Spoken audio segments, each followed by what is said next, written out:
क्यों आप परवेज आलम का समर्थन कर रहे हैं? वो किसानों के मसीहा, दलितों के मसीहा, अल्पसंख्यकों के मसीहा हैं और उन्होंने क्षेत्र में काम किया है, बहुत निष्ठा से काम किया है। और जितने भी प्रत्याशी आज तक आए वह कोई भी काम नहीं किया है इस विधानसभा क्षेत्र में। इनके पिताजी भी अमर जो शाकिर अली रहे, शाकिर अली ने जो काम किया उससे बढ़ चढ़ के इस विधानसभा क्षेत्र में कार्य करने के लिए ये निष्ठावान हो चुके हैं। सारे जनता का आशीर्वाद मिला है परवेज जी को और भारी बहुमत से जीतेंगे परवेज आलम। अच्छा, कैसे आप कह सकते हैं कि परवेज आलम जी भारी बहुमत से जीतेंगे? पूरा जनता का आशीर्वाद है, उनके पिताजी का काम बोल रहा है। सड़कों का जाल बिछा दिए, विद्युत का चारों जिसकी नई नौकरी थी वो भी नौकरी दी है मंत्री जी, जिसको नई नौकरी थी उस समय भी नौकरी दी है मंत्री जी। आज हमारे सभा के साथ गद्दारी हुआ, इसलिए हम लोग बहुजन समाज पार्टी से जुटे हुए हैं। और मायावती जी बहन वो भी जिसकी नई नौकरी सफाई कर्मचारी ने उन्होंने नौकरी लगवाया। सब सड़कें जो बनाया गया है माननीय शाकिर अली जी की देन है।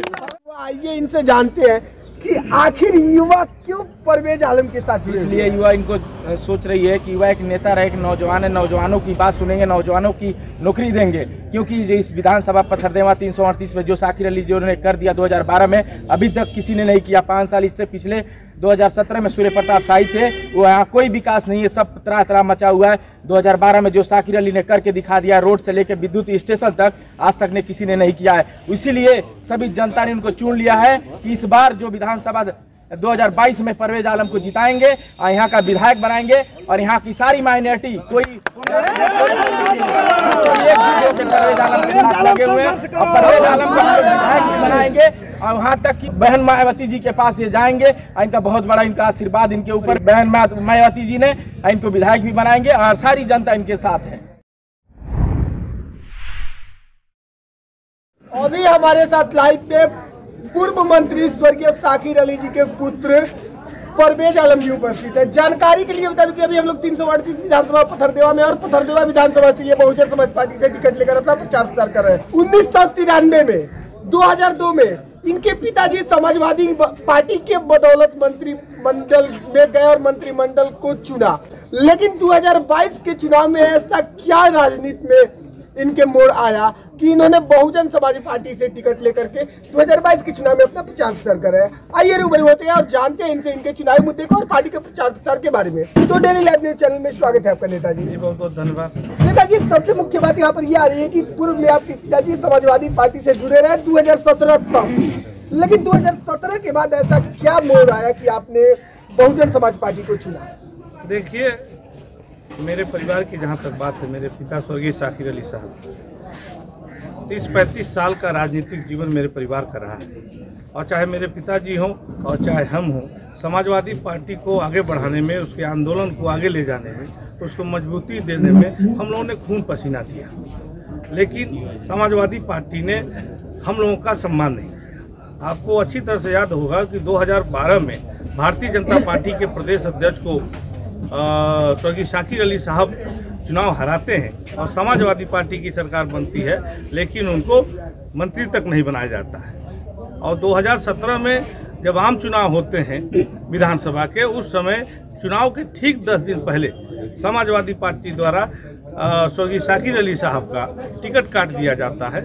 लेकिन बाद में दबाव पड़ने के बाद तब जाकर के टिकट वापस किया जाता है। और आज हमारे साथ भी यही अन्याय पार्टी ने किया है। वादा करके भी हमको टिकट नहीं दिया।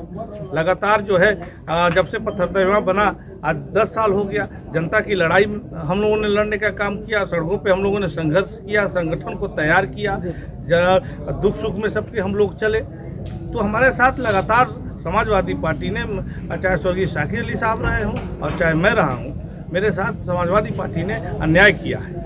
इसलिए मैं धन्यवाद देता हूँ बहुजन समाज पार्टी के राष्ट्रीय अध्यक्ष पूर्व मुख्यमंत्री बहन कुमारी मायावती जी को कि उन्होंने खुद फोन करके मुझे बुलाया और कहा कि समाजवादी पार्टी ने आपको सम्मान नहीं दिया, जगह नहीं दिया, तो मैं आपको टिकट और सम्मान देती हूँ, जाओ चुनाव जीत करके आओ, आपको बहुत आगे ले जाओ। लेकिन क्या 2022 के चुनाव में पथरदेवा विधानसभा की जनता समर्थन कर रही है? बिल्कुल, जनता मेरे साथ है। जी जी। और यहाँ पे चाहे भारतीय जनता पार्टी के उम्मीदवार हों, चाहे समाजवादी पार्टी के उम्मीदवार हों, यहाँ पथरदेवा की जनता ने दोनों को खारिज कर दिया है। और चाहे वो किसी भी समाज के लोग हों और जाति धर्म से ऊपर उठ करके जो अन्याय मेरे साथ समाजवादी पार्टी ने किया है, मेरी कुर्बानी को, शहादत को और संघर्ष को जो समाजवादी पार्टी ने खारिज किया है, उसके खिलाफ यहाँ की जनता खड़ी है और मैं एक तरफा चुनाव जीत रहा हूँ। तो किस मुद्दे के साथ 2022 के चुनाव में आप पथरदेवा विधानसभा में अपना प्रचार प्रसार कर रहे हैं? देखिए, 2012 से 17 के बीच में पथरदेवा के प्रथम विधायक हमारे पिताजी रहे और क्षेत्र का ऐतिहासिक काम किया। चाहे वो सड़क का क्षेत्र हो, चाहे सिंचाई का क्षेत्र हो, चाहे बिजली का क्षेत्र हो, चाहे विद्यालय का क्षेत्र हो, विद्यालय बनवाने का सवाल हो, चाहे अस्पताल बनवाने का सवाल हो, चाहे रोजी रोजगार देने का सवाल हो, हर क्षेत्र में पथरदेवा का चौमुखी विकास स्वर्गीय शाकिर अली साहब ने, हम सब ने किया और इसको पथरदेवा की जनता बखूबी समझती है। और 40 सालों तक जब कस्या विधानसभा था तो ब्रह्मा शंकर त्रिपाठी जी और सूर्य प्रताप शाही जी लगातार ये लोग विधायक रहे, कभी तिवारी जी रहे, कभी शाही जी रहे, लेकिन क्षेत्र का इन लोगों ने विकास नहीं किया। विकास तो वास्तव में 2012 के बाद पथरदेवा में हुआ है और आज स्वर्गीय शाकिर अली जी का, हम लोगों का काम ही भारतीय जनता पार्टी को चुनाव हराना है। आपके समर्थक के द्वारा एक नारा लगाया जा रहा है कि शाकिर अली के अधूरे काम, परवेज आलम तेरे नाम। तो उनका कौन सा ऐसा अधूरा काम है जिसको जनता लेकर के इतने उत्साह में और आपका समर्थन कर रही है? देखिए, जो ऐतिहासिक विकास पथरदेवा में हुआ जी जी, कुछ हुआ नहीं था। गांव-गांव न सड़कें थी, न बिजली था, न कोई व्यवस्था थी। तो हम लोगों ने जमीन पे काम किया और जमीन पे काम करने के साथ ही है ना, ये महसूस करती है कि शाकिर अली जी के परिवार को छोड़ करके, परवेज आलम को छोड़ करके पथरदेवा का कोई विकास नहीं कर सकता है। इसलिए जनता की आवाज़ है और जनता को मेरे ऊपर विश्वास है, मेरे परिवार के ऊपर विश्वास है। हम जनता की लड़ाई लड़ते हैं, सबका सम्मान करते हैं, सबको हक अधिकार दिलाने की बात करते हैं। और जहाँ तक अधूरे काम का बात है तो हम लोगों का ये सपना था कि पथरदेवा में अच्छे अच्छे इंस्टीट्यूट बने, टेक्निकल कॉलेज बने, महाविद्यालय बने, अच्छे अच्छे अस्पताल बने कि लोगों को दूर न जाना पड़े दवा इलाज के लिए, और उद्योग लगाया जाए, जहाँ उद्योग लगने से यहाँ की बेरोजगारी दूर हो। तो ये कुछ मूलभूत आवश्यकताएं हैं कि अगर यहाँ पथरदेवा की जनता मुझे अवसर देती है तो चाहे वो अस्पताल हो, चाहे टेक्निकल कॉलेज हो, चाहे महाविद्यालय हो, चाहे उद्योग लगाने का सवाल हो, है ना, और बेरोजगारी का सवाल हो, इस पे मैं बढ़ चढ़ करके काम करूँ। लाइव के माध्यम से आपकी विधानसभा की जनता भी देख रही है 2022 के चुनाव को लेकर और इतने बड़े आपके अपने राजनीतिक परिवर्तन को लेकर जनता को क्या संदेश देना चाहेंगे आप? जनता मेरे साथ है और जो जुल्म, जाति, अन्याय समाजवादी पार्टी ने मेरे साथ किया और जो ब्रह्मा शंकर त्रिपाठी जी ने मेरा हक मारा है, और हक मारने वाला कभी खुश नहीं रहता है। किसी का हक मार करके कोई व्यक्ति खुश नहीं रह सकता है। मेरे हक को मारने का काम ब्रह्मा शंकर त्रिपाठी जी ने किया है, समाजवादी पार्टी ने मेरे साथ अन्याय किया है। इसलिए पथरदेवा की जनता और मेरे जो विकास, जो हम लोगों ने ऐतिहासिक विकास किया है, उसको देखते हुए मुझे पूरा यकीन है पथरदेवा की सम्मानित जनता पे कि जाति धर्म से उठ करके, जाति धर्म से ऊपर उठ करके मेरा साथ देगी और मेरे ऊपर अपना आशीर्वाद बनाएगी।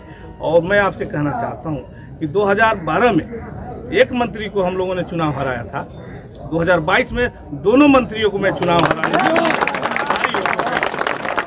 मान लीजिए पथरदेवा विधानसभा की जनता 2022 के चुनाव में आपको अपना मुखिया चुन लेती है और विधायक बना देती है और पथरदेवा विधानसभा का बागडोर संभालने का मौका देती है, तो जो आपका पहला विकास का काम होगा वो किस क्षेत्र में होगा? पूरे संपूर्ण क्षेत्र, कोई क्षेत्र बांट के थोड़े विकास होता है। पूरे क्षेत्र की जनता मेरी है, मेरा पूरा क्षेत्र मेरा है। तो जहां अस्पताल की जरूरत होगी, जिस इलाके में अस्पताल बनवाऊंगा, जहां विद्यालय की जरूरत होगी विद्यालय बनवाऊंगा, जहां टेक्निकल कॉलेज की जरूरत होगी वहां टेक्निकल कॉलेज बनवाऊंगा। और मेरा प्रयास होगा कि उद्योग यहाँ पे स्थापित हो, जिससे बेरोजगारी दूर हो। और चीनी मिल, जो चीनी मिल देवरिया कुशीनगर में एक जमाना था कि 14 चीनी मिलें हुआ करती थी, चीनी का कटोरा देवरिया कहा जाता था। आज चीनी मिलें सब बंद हो। तो मुझे वो अगर अधिकार जनता देती है और मुझे सेवा का अवसर देती है तो मेरा प्रयास होगा कि उद्योग लगने के साथ साथ देवरिया या आपके पथरदेवा में या बैतालपुर की जो चीनी मिल है उसको फिर से चालू कराने के लिए मैं सरकार से मांग करूंगा और अंतिम समय तक लड़ता रहूंगा। चलिए जी, डेली लाइव न्यूज चैनल के साथ जुड़ने के लिए और अपना कीमती समय देने के लिए बहुत बहुत धन्यवाद आपका। जी, आपको भी बहुत बहुत धन्यवाद।